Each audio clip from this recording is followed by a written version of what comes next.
GM is recalling nearly 600,000 full-size U.S. trucks and SUVs. The company saying that the V8 engines can fail without warning, raising the risk of a crash. So this recall now includes the listed V8 engine models that you see here.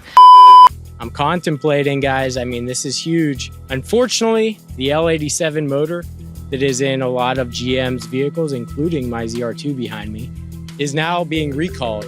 Potential lifter failure. No! God, please, no! No! No!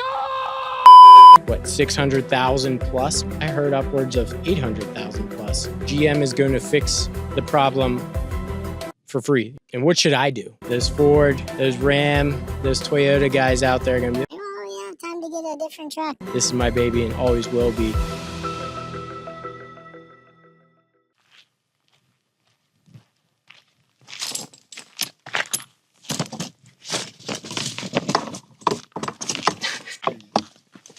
Oh, man.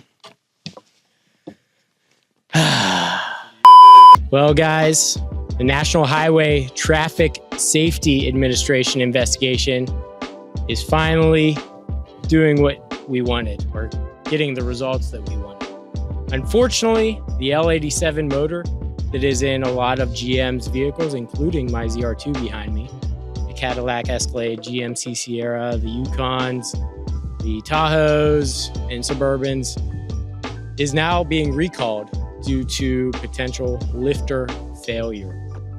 So the recall includes Chevy pulling back vehicles that are even on the lot currently. They cannot be sold. Vehicles that customers own, they're going to do an inspection, and with that inspection, they're ultimately going to decide engine replacement or not. If your truck throws a specific P code that I do not have, I will list it down below in the description for you. I don't have it on me right this second.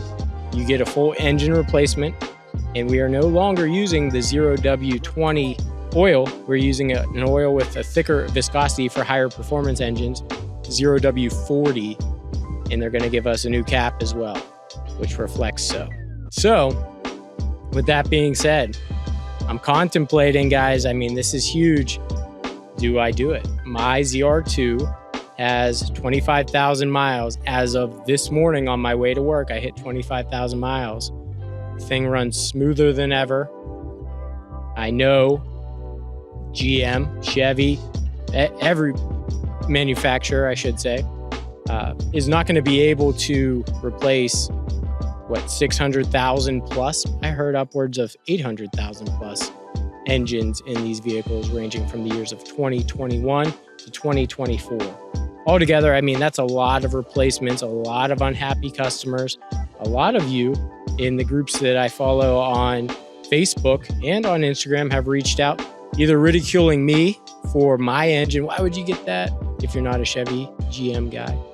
Or those that have the Chevys, or GM product, I should say, have already succumbed to the lifter failure that we've all dreaded. So yes, it is a fear of all of ours to have that kind of trouble with our trucks. We love them so much.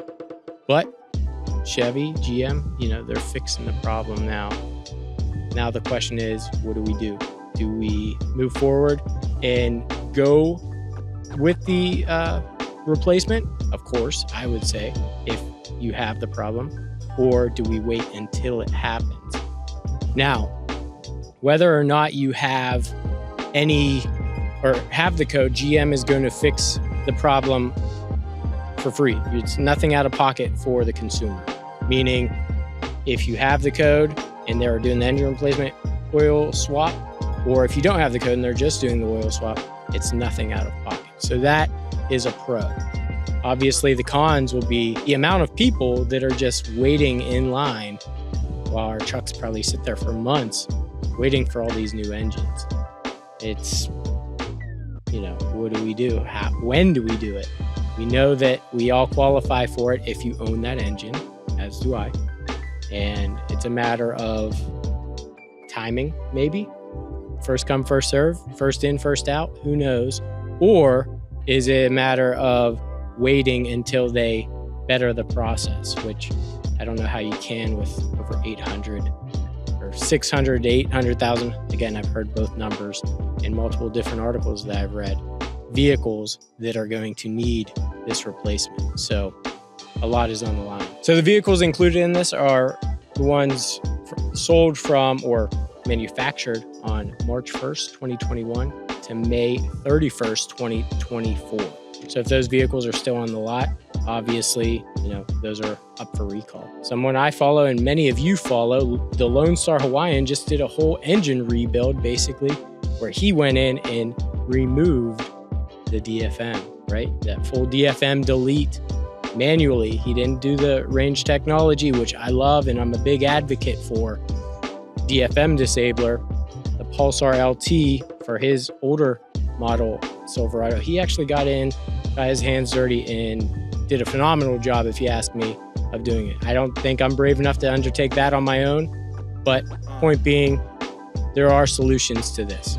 DFM Disabler disables the AFM or DFM, also disables the auto stop and makes the truck run full V8 all the time, and I love it.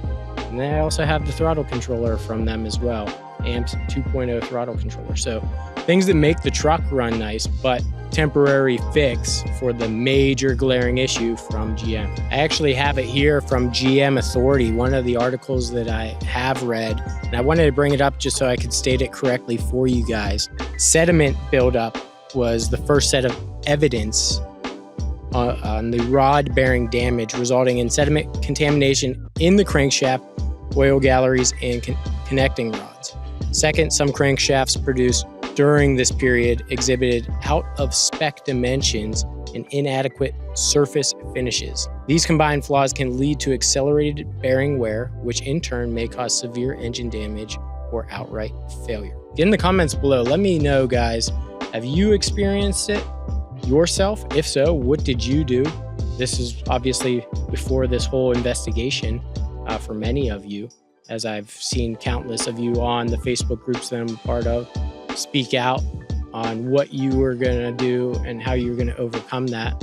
And what should I do? What are your recommendations? I know those Ford, those Ram, those Toyota guys out there are going to be like, oh yeah, time to get a different truck. Well, this is my baby here. You guys have yours. Not my style. I do like a lot of your vehicles. I love your hard work and your effort that you've put into your vehicles. Love joining you guys off-roading as well. However, this is my baby and always will be. Do I turn around and ask Chevy, hey, I'll pay the difference from the L87 replacement to the LT4? And if so, would they even consider that? Probably not. That's wishful thinking. Having an LT4 supercharged under the hood of that thing. And maybe, that's what we all wanted whenever we thought the ZR2's coming out and we didn't know what to expect. Is it going to compete with the TRX, the Raptor? Anyways, I'm getting off topic.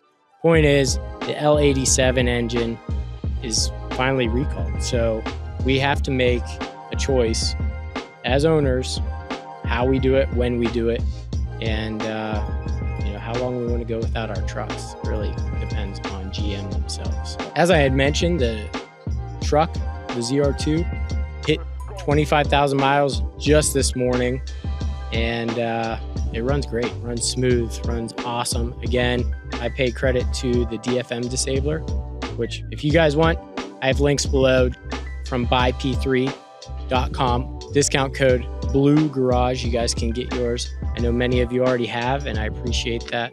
They appreciate it. I mean, that thing's been flying off the shelves. Where we're sitting now, many of these marks, I don't know if you can see them on camera around here, are from me just ripping and having a blast out here.